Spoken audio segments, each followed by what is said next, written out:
Good evening, ladies and gentlemen. It's really late right now, 9:16. Welcome to Boxing Rampage podcast. This is our very first episode. I'm your host, JC, accompanied by Flacco. Introduce yourself. Good evening, everybody. This is Flacco. Buckle up because we're going to talk boxing, the sport we love. Yeah, and pretty much, this is just a way for us to express how we feel about the sport. But enough about that. Just give you a little perspective.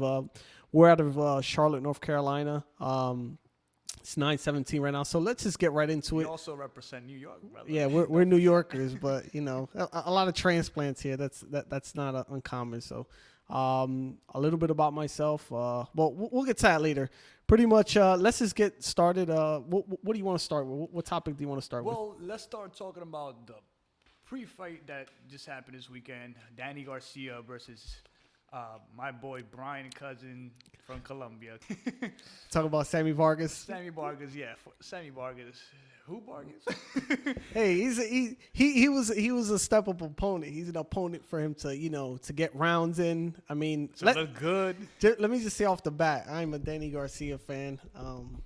He's someone that I admire, respect. I honestly, a lot of the qualities he has, I see a lot in myself in him because he's a consistent person. He has no real quality that stands out, but he can do everything. And that's really in life. As long as you can do everything and you keep a poker face in life, you can pretty much. But enough of that. I think Angel Garcia will like you, honestly.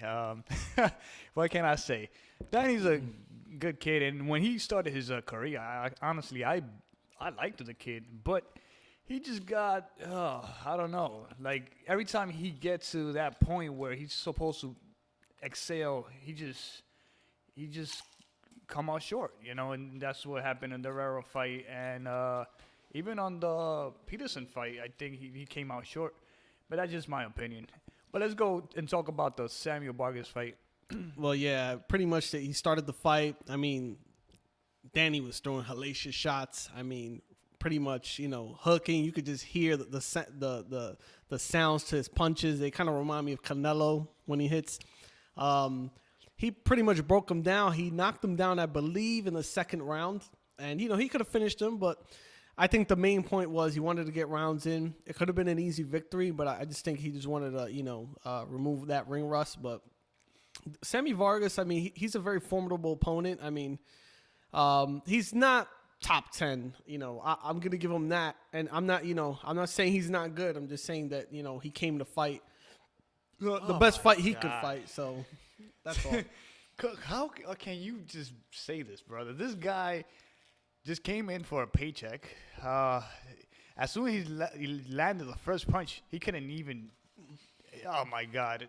He got pillow well, fist. that's what I'm saying. He couldn't. But that's what I'm saying. He couldn't. Yeah, but that's what I'm saying. Like a lot of people give Danny heat because he takes step up fights. I mean, he fought Mauricio Herrera, but many people thought it was an easy fight. And then honestly, it's very controversial. I mean, I'm not going to tell you he beat him. Maybe on a bad day I'll tell you, but other than that, I don't think that besides him, Rod Salka, which I do feel was a mismatch. They give him a lot of flack, but if you look at his resume, he's fought a lot of great opposition. Let's not get into the resume, please. Oh, my God. The thing is, oh, man, how can we put this? Sammy just walk in there, and the guy had no pop in his punches. And we cannot give Danny any credit, basically, because since he got into a 147, he only got 2 KOs. Paulie Malignaggi, and now this chump that nobody knows, and it's a TKO, both of them. And if we go back to the Guerrero fight, we can't. I don't see Danny bringing up that power that he had at 147, 140. And then again, if we calculated his KO ratio, I don't honestly believe he's like that monster power puncher that everybody believe he is. But no, but I don't think he's a power puncher. I mean, that's pretty much that's up to personal opinion. For me, like I said, I see that he has all the qualities. If he was just a power puncher, I wouldn't give him the credit he deserves. But like I said, he does everything well. He can knock someone out when he needs to. When he fought Robert Guerrero, he was fighting on the back foot. The second part of the Lamont Peterson fight fought on his back foot. So But let's Let's switch topics. Excuse me. I'm actually drinking a beer my cousin gave me. It's called a Pacifico Clara. Hey, that's a real Mexican drink, So brother. it's What you know really about good. that? It has I don't know anything about this, but pretty much getting back to this. What I want to talk about, the reason we talked about the Sammy Vargas fight is because obviously if anyone saw the fight, obviously that was just a fight that set the platform for him to fight That was Keith a Thurman. preheat to get the Thurman fight. And honestly, A real fight. that post fight little interview, that little argument they had, Danny walked up to him and got in his face and pretty much gave him the business. He was gonna whoop his, what. Yeah, You feel me? that was So- kind of exciting, and it did boost it up for the upcoming fight. And then hopefully somebody doesn't get into a car accident, and we could actually see that Oh, you fight. talking about the Keith Thurman and Sean Exactly. Porter? So basically, no, I mean, hopefully it happened. And for me, that fight is a 60-40 fight. Me edging it to Thurman. No disrespect to Danny. Heavy Why? foot Danny. Why? Danny's really heavy-footed, and he does struggle with guys that have movements, and you know that Thurman's gonna bring it. Thurman have a lot of activity when it comes to punches, and Danny likes to time himself. And if you don't give him time to think, that's the issue. So I honestly think that if you saw the Porter fight, which I honestly, in my opinion, I had Porter. I don't want to disrespect anybody, but I had Porter winning that fight. I agree with that one too. Yeah, but due to activity, and it was a really close fight. I could see it as a 50-50, and I was not angry with the decision. But in my opinion, I thought Porter edged it a bit due to the activity, and he was bringing it all night. Yes, Thurman landed the more crispier, solid punches, but if you go out there trying to judge a fight by the activity, you could easily give it to Porter. So. Then again, going back to the Danny fight, I honestly think that Thurman is going to be too much for Thurman, and unless Danny come with a hellacious body shot, I really doubt that. So you put the game plan on Keith Thurman over power punching. I mean, he has good movement and power punching is what you're more or less saying. If he has a good move, He's one time for one reason, buddy. Yeah, but the thing is that he's one time. But look, when he fought Diego Chavez, even Luis Collazo, and even when he fought Soto Carras, like there were moments in the fight where he was. I'm not saying he has a soft chin, but you put enough pressure on that. That's what I'm saying. I've seen him. He's been hit hard, but that's what I'm saying. I don't think Sean Porter likes to push his way towards opponents, and I don't think he hit him with enough hellacious of a shot, but. I think Keith Thurman, his weaknesses. I know he has great strengths, but his weaknesses will be, he can't take punches to the body, or maybe his chin is not soft. I'm not saying he can't take a punch. I'm just saying that he's shown vulnerabilities in that, where Danny's never shown vulnerabilities getting cracked in the chin. Now, as far as his punching power, I'm not taking anything away from him. I mean, Thurman could crack. Thurman has a lot of skill punching. The thing that brought to my attention that made me a believer that he may have holes in this game is that. For instance, look at Errol Spence. He fought Leonard Bundu. He was able to finish him. He systematically broke him down.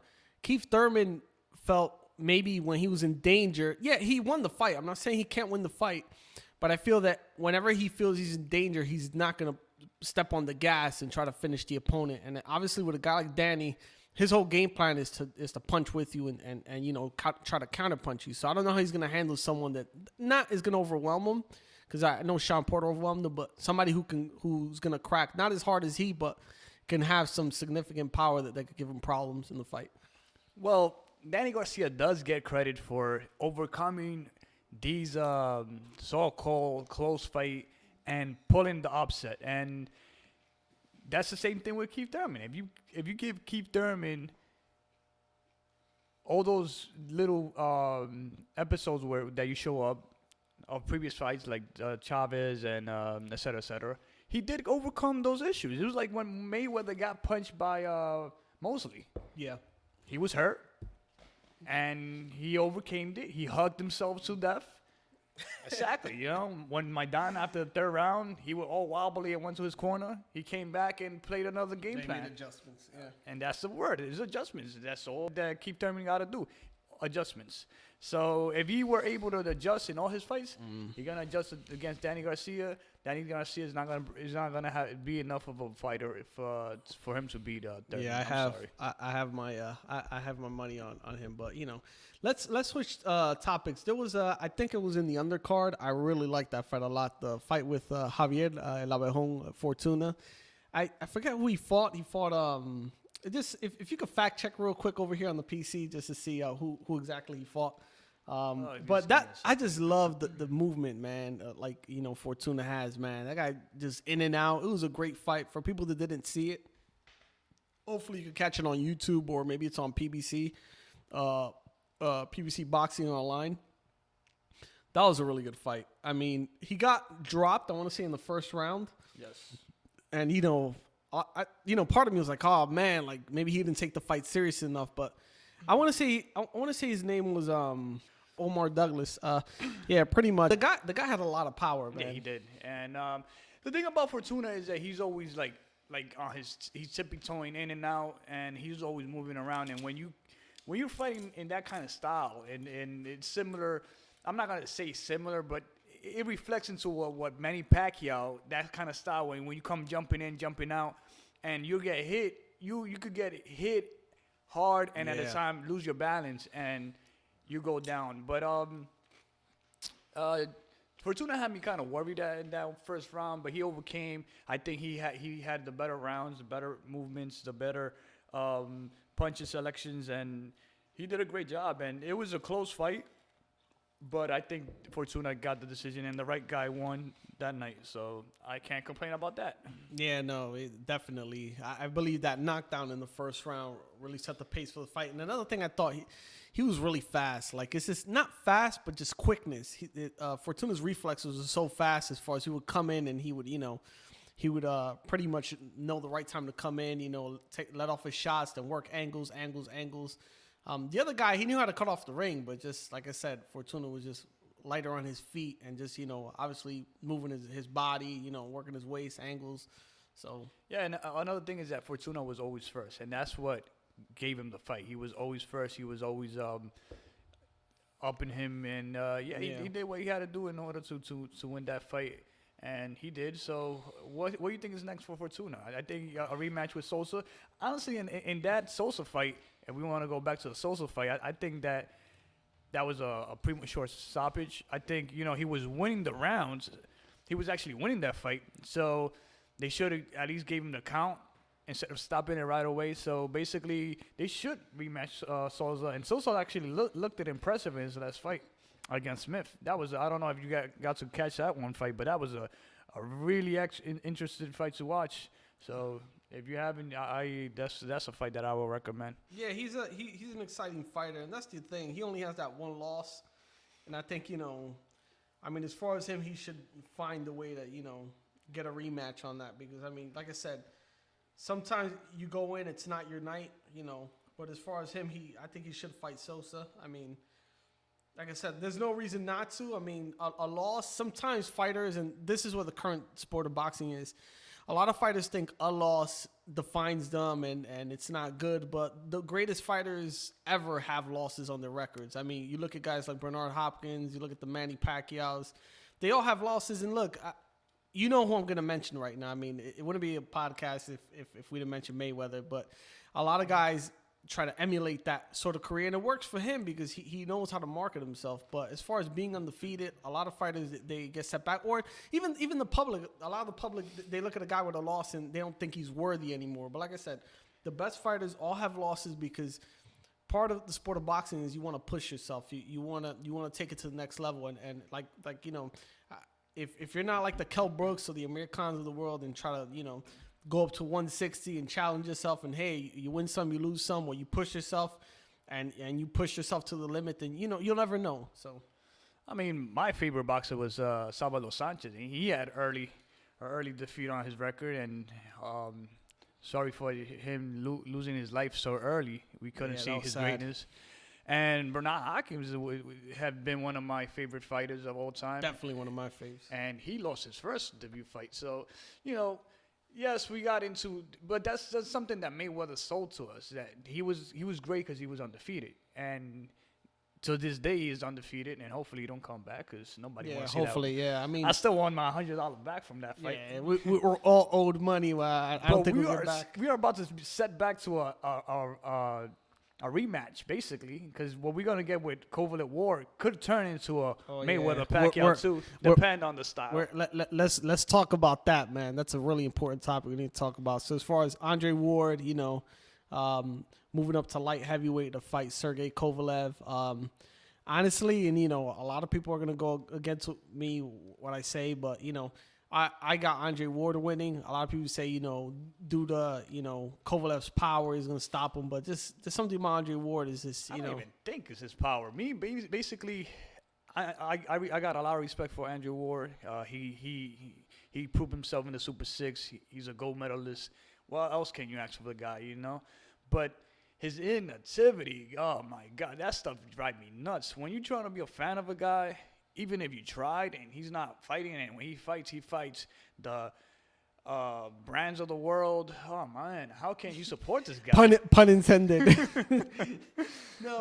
No, but the thing with Andre Ward is that, it wasn't done by design. It wasn't to where he didn't take opposition because he couldn't. People tend to forget about the whole Goosen Promotions contract he was under where he couldn't fight. And, sometimes you want to make the fight. The networks want to make the fight. But sometimes the promoter, they don't want to put up the money to make those fights happen. So it's probably a thing of this is a person. It's similar to the Mikey Garcia situation, kind of, because you think of You're in a position to where you're in a contract, but in this contract, you're not getting paid what you deserve to be paid, and you're not fighting the opposition you want to fight. So, a lot of times with these contracts, either you have to fight or they wait it out. In the case of Andre Ward, he fought. Obviously, there was inactivity, but truth be told, to me, it just felt that he was in a position that he couldn't do much during all the litigation. He was trying to get out of his contract, but I'm not getting back to the Sergey Kovalev fight.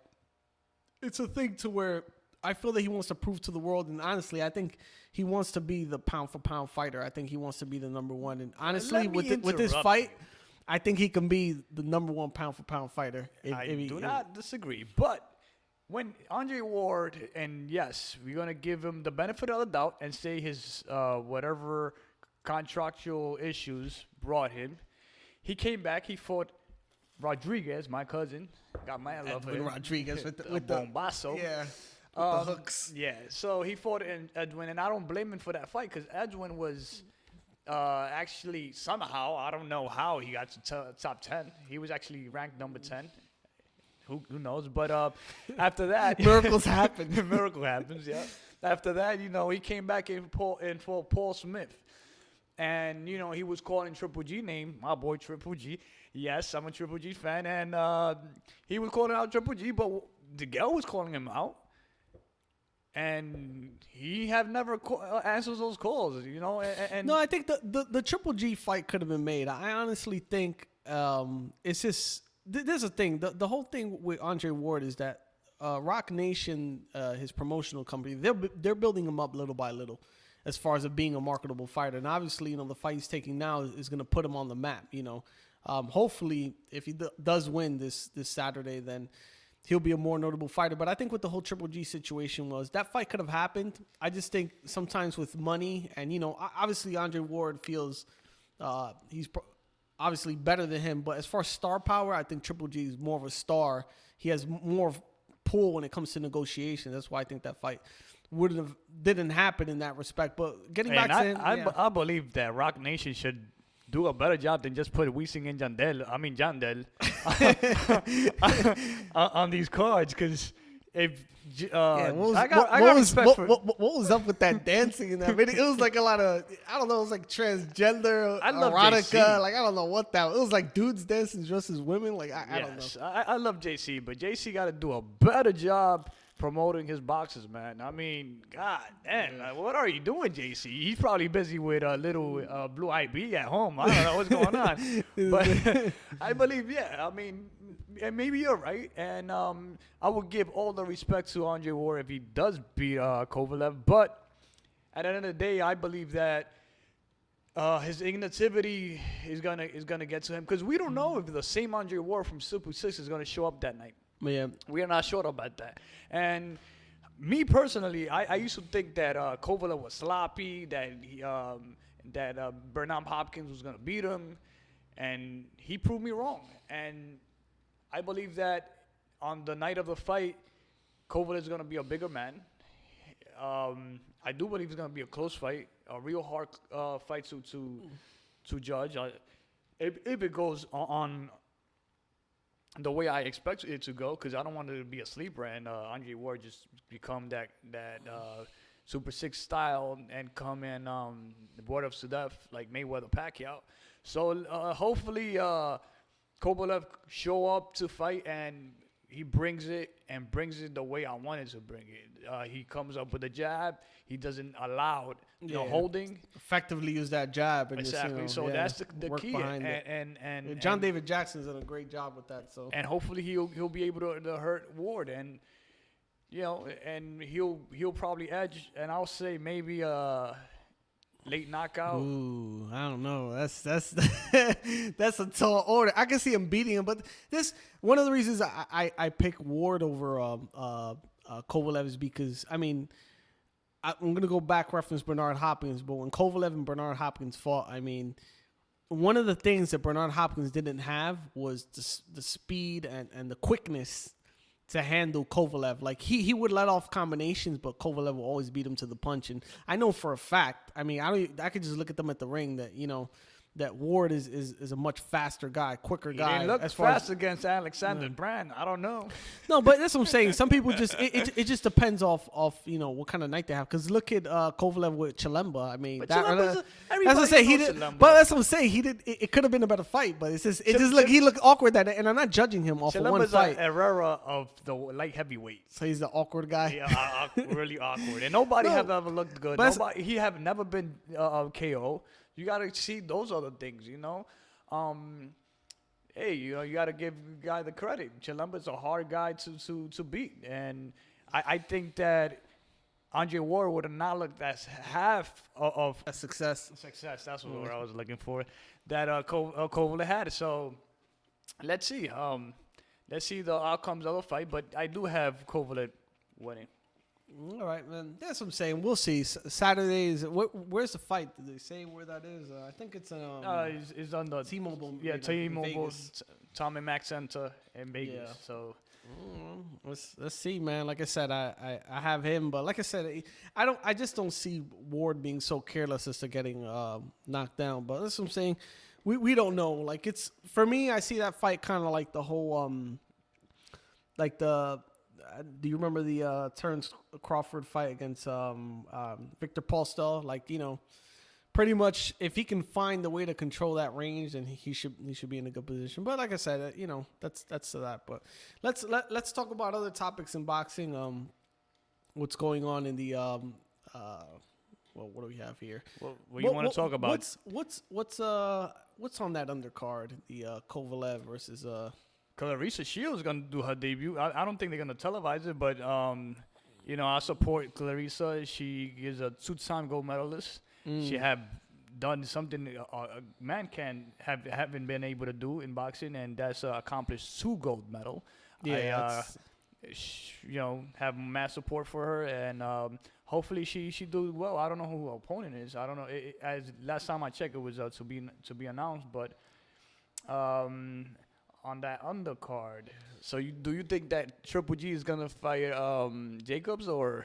Man, that's a fight that I would love to see. As far as Danny Jacobs, man, I don't know. People be underestimating Jacobs, but nobody picked Jacobs to beat Quillen. So for me, the thing is, Danny Jacobs. The one thing he does have, which is questionable, is the chin issue. I'm not gonna lie. He's always been suspect. But as far as his ring mobility, he has a very, very good knockout ratio. He doesn't look like a knockout fighter, but he has a very good knockout ratio. He got power. He moves around the ring well. He looked big in that. I'm telling you, a lot of people always want Canelo to fight Triple G, but honestly, I think Danny Jacobs would be the better opposition. He's 160. He can move around the ring. He has power. Like I said, the only issue is his chin. But other than that, I mean, I give him all the respect to be a formidable competitor in that fight. So Yeah, that would be a great fight. And then I'm a Triple G fan, but I give Danny a lot of chance to beat him. But yeah, that chin is the kryptonite. yeah, For him. unfortunately, I mean, if Sergio Mora, was able to do some damage to him, imagine what a guy like Triple G, who's very determined. Hopefully that fight happened early on 2017, so we could have a amazing year of boxing. And but this year we still got a lot of great fights coming. We still got Loma and Axman. Oh, you're talking about Walters. Nicholas Walters. Nicholas Walters versus. I'm sorry, Lomachenko. man. Lomachenko is on. He's when they say there's levels to this shit. Like Lomachenko's on. I think it's a great fight. Yeah. I have Walters Loma has winning. power though. Yeah, I got Loma winning, but hey, it's a great fight, and I'm excited about it. I really wanted a Triple G Jacobs that December 10th, but we got in a great fight. Yeah, the thing with Lomachenko, he fights like he's still an Olympian. He kind of reminds me of what's his kid's name? He's out from California. His name is Oscar Valdez. Oh, Oscar. They kind of fight with that whole Olympian type style where they're always doing angles. They're turning their opponents. They're turning. And Lomachenko's the same way, and he has a lot of variations to his punches. He's one of those guys that I could just look at and he's just, he's amazing to look at. But yeah, I have Lomachenko versus Nicholas Walters. What about Cotto fighting Lamont Peterson? Is that still coming? Is that happening? Who knows, man? I mean, the way Cotto, with all due respect, that guy's a diva. I mean, he's a great fighter. I'm not saying no, he's not, but just what his demands are sometimes are a bit much, and I don't think sorry, that bro. Sorry for interrupt, but we got John on the line. Our boy John, our host from Long Island. He's just calling. Hey, what's up, John? Talk to us. What's going on, fellas? I love the show. I just wanted to introduce myself. My name is John, calling from Long Island, New York. I just wanted to give my 2 cents on the Kovalev and Ward fight. And I do feel like Ward is going to take this fight. I feel like he has a lot more ripples in his game than Kovalev. I do feel he's going to make a lot of adjustments, use a lot of inside fighting, clinching, rough house tactics, holding behind the head, and I feel like this is going to confuse and frustrate Kovalev, and I think by the time he figures everything out, it's going to be real late in the fight, and Ward's going to have a substantial lead, and I feel like it's going to be hard for him to play catch up, not unless he lands a lucky punch, which I really don't see happening because I feel that Ward is going to be super careful with his offensive approach. And as far as the Danny Swift-Garcia fight and Keith Thurman, if Peterson can walk down and outbox I guess Danny Garcia, I don't see a reason why Thurman couldn't. I just hope Thurman comes in shape and he's not he doesn't have a fat camp. I feel like Thurman has better skills, is faster, much better boxer, and it's just all around a better fighter. And I can't see how Garcia would win unless he gets a decision on the cards by Al Heyman way. I totally agree, bro. And I actually had you call in so you could agree with me on Kovalev beating Ward, but you let me down, man. But I still love you. But yeah, man. John, I guess his call dropped. But JC, you were saying? Getting back to Clarissa Shields, she's actually fighting a female by the name of Franchon Cruz. Listed height is 5'7". She's Actually, debuting both new fighters. Oh, debut. Both awesome. debut. She's a lot older, her opponent, and she's from Baltimore, Maryland. So hopefully this will be interesting. It's pretty sure both of them will not want to, give up whatever advantage they have. But as far as the undercards for that fight, as far as that, I mean, I'm more interested right now in how the whole Showtime Showtime is coming back Yeah. for 2017, man. I mean, I mean, they were talking about how PBC is dead and it's how it was gonna go out of business, but nah. I mean, it seems like it's gonna be. I Packed. mean, you got December 10th, Anthony Joshua and Eric Molina. You've got who will you Jesus pick on that Cuellar and fight? I mean, Abner we can Mares. still break it down later on, but who will you pick Dude, as of right now? No Who will you pick? question, man. Anthony Joshua. That kid is built like a tank. But Molina gave Wilder a lot of problems. Do you think that? No, yeah, I mean, the thing with Wilder is very deceptive. I mean, let's be honest. The guy has a bunch of KOs, but against nobodies. Like, these are, obviously it's still boxers. I give them all the respect in the world. They put on gloves, but that record he made was built off of fighters that that can't crack. But You know what I'm didn't Wilder KO Malik Scott and Ortiz went? Are you 12 serious? Are you serious? Dude, Malik Scott, like that's dude. I've seen NBA players act better than that, man. That guy just took a dive. That guy came in to survive. He didn't want to fell get to the involved. side. They called Mayweather running. This was actually running. I was Yeah, like, this guy. He didn't even throw he a ran punch. for 2 rounds, and then when he it's like he hit him, he fell, and then he hit him with like another shot, and he still fell. But yeah, no. As far as Eric Molina, no, there's no way.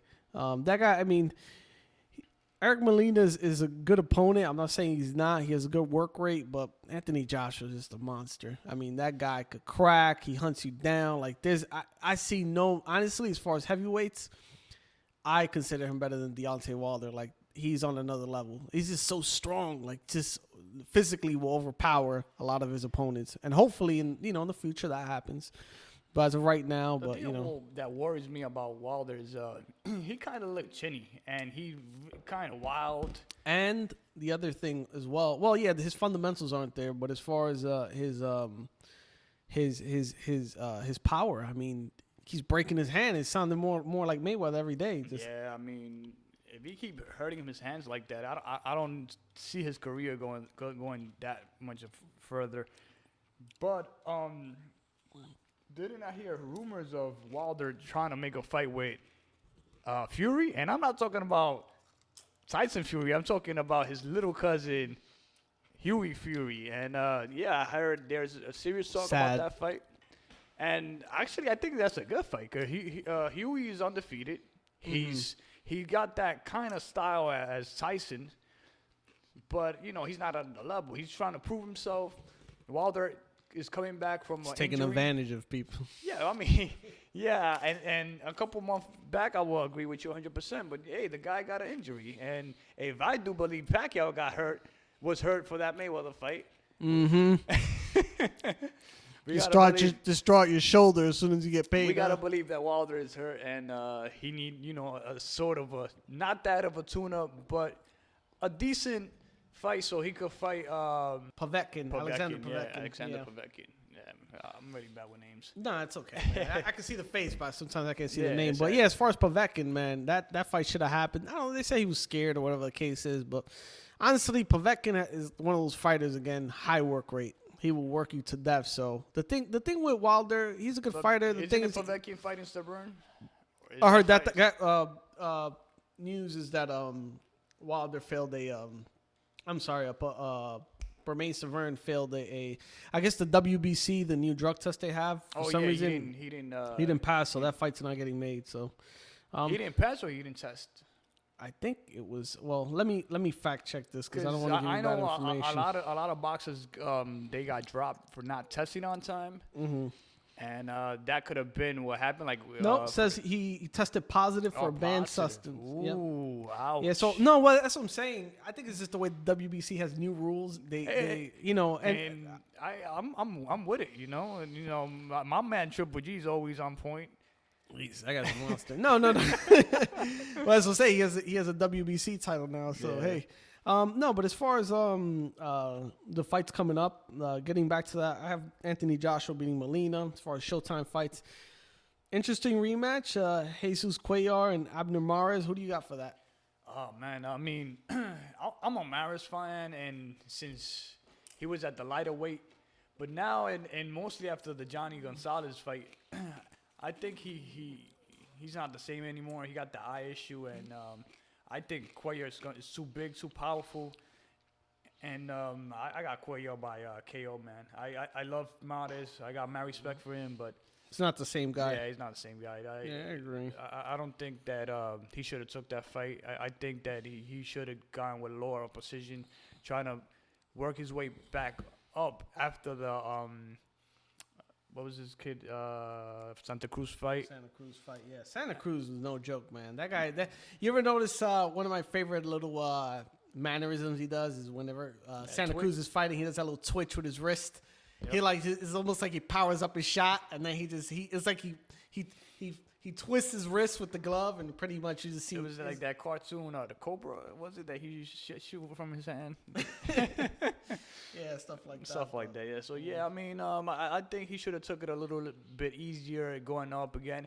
And it's like, when you into wars and you got to give yourself some time to recoup and come back stronger. And I don't think he gave himself time. I think he should check his eye and make sure that he come back stronger. But yeah, I got Cuellar winning by TKO at least or KO. But my heart wants to root for Mares, but my mind is telling me Cuellar. You're right too. That's what I'm saying. Part of me, because I like the way he fights, but I'm gonna have to agree with you on that one too. Yeah. So yeah. Anyway, guys, we're running about 30 minutes of a podcast. A little longer than we expected. Episode of your new elite Boxing Rampage podcast, folks. Like I said, this is the first episode. We'll probably look at this now within a year. We got more co-hosts. They just couldn't make it today, but yeah. They're coming soon. They're gonna show up. You're gonna start knowing who they are and their names, and hopefully you enjoy it.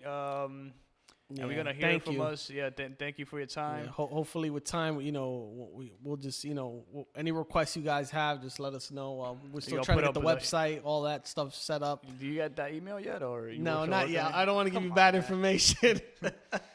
So we'll give you an email to contact us and where to follow us.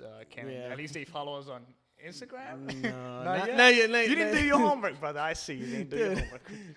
This is just testing the waters right now. Next time we'll be good. All right. We're gonna be more prepared. So all right. Thank you so much. Thank you for your time and cooperation. When we see you next time, and this is all right. Rampage. We're out. We're out. One.